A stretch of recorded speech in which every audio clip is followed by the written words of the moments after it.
Autocorrect, has this ever got you into trouble? You know, on your phone, you type something in and it types the word for you. If you don't check it, it can present some problems, as Naomi Campbell found out, because she was sending a message of congratulations to Malala. This was the schoolgirl who was shot by the Taliban, and she was the youngest person in history to be awarded the Nobel Peace Prize on Friday. So this is what Naomi tweeted. Congratulations, malaria.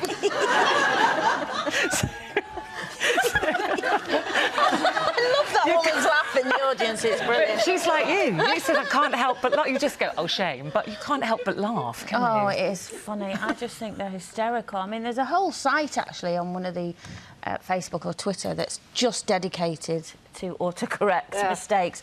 And honestly, I belly laugh at them. And we've had some fantastic comments, haven't we, from people at home. We've got one here from Emma who says, autocorrect changed my boss's name to Raunchy from Renshaw. Dear Mr. Raunchy. Dear Mr. Raunchy. How embarrassing. And Stacey says, I once sent a text to my boss to thank her for the book she had given me, but I accidentally ended up thanking her a male private part instead, and I was super embarrassed. This is if you're doing, forgive me, because I'm the least technologically sort of advanced person on the planet, but I mean, this is if you're doing predictive text, isn't it? Yeah. I abandoned that ages ago. Oh. I think I called Richard once Dear Pig. That wasn't a mistake. That's not a mistake. I call Eamon that most days. You just say that later on as an excuse. Renee here has, she says, I was messaging a friend and thought I wrote the word thing, but I replaced the I with an O, so everything came out thong. And Sarah, a friend of mine accepted the job by email and sent it to Dear Hilarious instead of Hillary, but she still got the job. So you've never typed anything then that's got you into trouble? No, not really. No.